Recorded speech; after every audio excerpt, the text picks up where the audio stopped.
Bonjour à tous. Vous vous apprêtez à regarder une série de 6 épisodes sur les sujets suivants.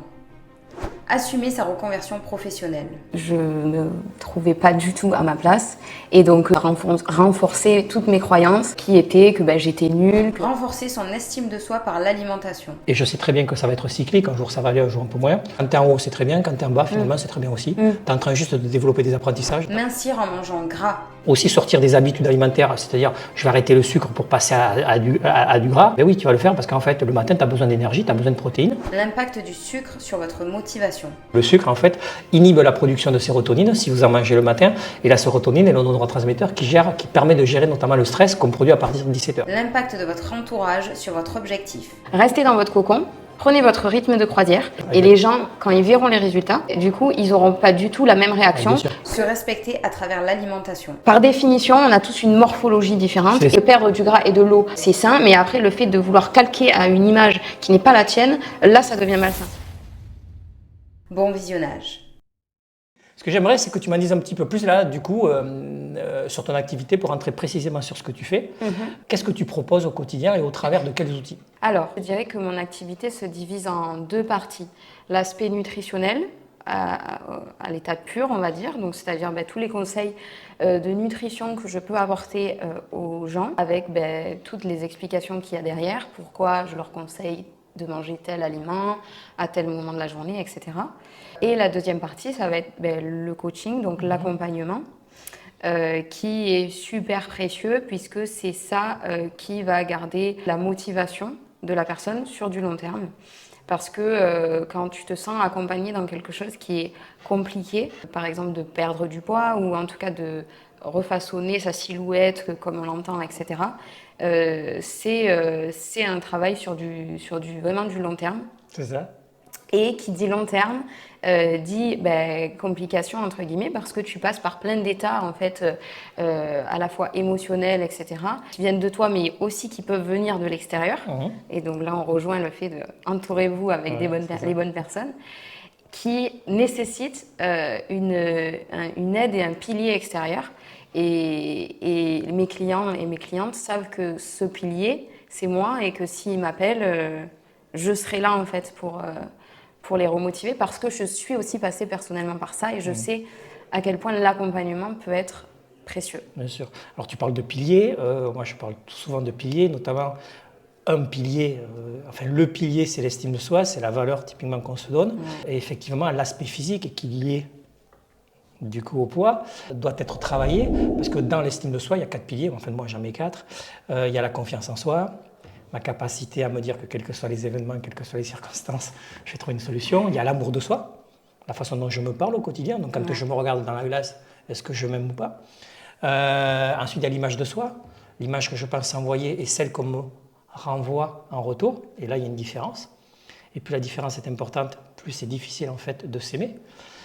D'accord. Et ensuite, le dernier pilier, donc j'ai dit confiance en soi, amour de soi, image de soi et affirmation de soi. Ma capacité à exprimer mes émotions et mes opinions. Donc toi, en fait, sur l'estime de soi, tu rentres par cette porte qui est celle de la nourriture et sur laquelle on va trouver les 4 piliers de base, en fait. Ouais, c'est vrai. C'est ça qui est important. Oui, et là, ça me fait penser à un des points sur lequel on travaille beaucoup en coaching, qui est l'amour de soi. Oui. Surtout les femmes, et même les hommes, en fait, me disent, sont très focus sur la balance. Et donc sur des chiffres, en fait. Ouais. Et je leur dis, vous savez, des chiffres, c'est des chiffres, en fait. Ça n'a aucun rapport avec le fait que vous vous sentez bien dans votre corps, dans vos vêtements, que quand vous courez, vous vous sentez léger ou légère, que vous allez vous sentir fort, etc. Et du coup, je les un peu redirige de la balance plutôt vers le miroir. Mais donc là, c'est un gros travail puisque, ok, le miroir pour voir les évolutions physiques, etc. Mais il y a cette bienveillance qu'il faut instaurer envers eux-mêmes et qui est difficile à atteindre. C'est ça. Mais c'est un travail sur du long terme. Ouais. Parce que, en plus de ça, je trouve que ça dépend aussi des jours presque, parce que même physiquement, des fois, tu peux te plaire, Mais en fait, il y a des jours où... Tu te plais moins. Voilà, hein, on est d'accord. Il suffit que sur la balance, il y ait 200 grammes d'écart, Ah ouais, et que ça va aller moins bien. Exactement. D'accord, c'est ça la bienveillance dont tu parles. Moi, je relie la bienveillance à l'amour de soi. Avant d'aller plus loin, j'aimerais que tu reviennes spécifiquement sur ta méthode, en fait, parce que tu as été formé à une méthode spécifique. Donc, ta méthode, de façon spécifique, elle consiste en quoi? Il y a plusieurs étapes en fait dans le coaching. La première étape, ça va être se lier émotionnellement avec la personne que je coach. Et ça, c'est super important parce que je me suis aperçue que si la personne n'a pas 100% confiance en moi, elle va douter de tout ce que je peux lui dire, mais pas de manière méchante, en fait, de manière inconsciente. Et du coup, son inconscient va pas me suivre. C'est ça. Voilà, donc son conscient est venu en coaching pour tel ou tel objectif, mais son inconscient, il va rester dans le passé. Donc moi, le premier objectif, qui est presque la base, c'est d'aller chercher son inconscient et de dire, OK, ici, tu es en sécurité, et entre guillemets, je vais te prendre en main. J'aime pas trop cette expression parce qu'en fait, la personne est responsable d'elle-même. C'est-à-dire que si elle ne donne pas du sien, si elle ne fait pas 80% du travail, moi, je ne pourrais rien faire de plus, quoi. Exactement. L'accompagnement, c'est le coaching, c'est du 50-50. Alors, tu dis 80, moi j'ai l'habitude de dire 50-50. Moi, je fais proposer des outils au travers des expériences, des formations que j'ai suivies. Donc, j'ai développé une expertise. Ensuite, il va falloir que tu te mettes en action. Si tu ne mets pas en action, il ne va rien se passer. Exactement. D'accord. Donc, c'est une collaboration, en fait. C'est un travail collaboratif. Et quand tu parlais il faut que la personne ait confiance en toi, c'est ce qu'on appelle, ce que j'appelle moi, en coaching, le rapport de confiance en fait. Il faut que très rapidement il y ait un rapport qui se mette en place dans lequel la personne que tu vas accompagner, comme tu l'as dit, se sente véritablement en sécurité. Elle va se dire là il y a de la bienveillance et là quoi qu'il arrive, et je sais très bien que ça va être cyclique, un jour ça va aller, un jour un peu moins. C'est ça. Chaque fois la personne sera là pour me dire quand tu es en haut c'est très bien, quand tu es en bas finalement c'est très bien aussi. Tu es en train juste de développer des apprentissages, d'apprendre de nouvelles choses. Et pour développer des apprentissages, je le dis tout le temps, il faut du temps. Alors toi, moi je le vois dans le sport de haut niveau, mais partout en fait, les personnes qui veulent perdre du poids, la plupart du temps, elles veulent perdre du poids très vite ou vite. Enfin, la notion du temps, évidemment, est subjective, mais elles ne comprennent pas ou elles ont du mal à comprendre que ça va prendre du temps, qu'il va falloir mettre en place de la discipline, des routines, donc produire des efforts. Il y a des gens qui n'aiment pas ce terme-là, effort, alors que produire un effort, c'est produire quoi ? De l'énergie. Et pour produire de l'énergie, Meryl, il faut avoir une bonne alimentation. Oui. Alors attends, est-ce que tu peux développer sur ça? Produire un effort, c'est produire de l'énergie. Produire un effort, si tu veux, pour produire un effort, c'est produire de la force. Eh oui, c'est vrai. Ah oui, ok. Et pour produire de la force, il te faut de l'énergie. Ouais, et ton énergie, elle est apportée par quoi? Par ton alimentation. Oui, c'est vrai, totalement. Okay. Et du coup, là, tu viens d'aborder deux sujets qui sont, pareil, la clé en fait dans mon coaching. Le premier, c'est la stratégie sur du long terme que je martèle dès le premier rendez-vous. Parce que aujourd'hui, et je leur en veux pas parce que c'est la société qui veut ça, on a l'habitude d'avoir tout de suite. Tout va très vite. Et en fait, on a l'impression que si au bout de 15 jours, on n'a pas perdu 5 kilos, c'est que ça marche pas. C'est que le programme ne marche pas, c'est que le coaching ne marche pas, ou qu'importe. En tout cas, c'est qu'il y a un événement extérieur qui ne convient pas à la personne ou quoi. Sauf que perdre du gras et de l'eau inutile au corps, ça prend énormément de temps. Il faut le mettre en fait dans la tête de la personne, mais pas de manière à ce qu'elle se démotive et qu'elle se dise bon, ça sera un travail trop long, je tiendrai pas par exemple 2 ans.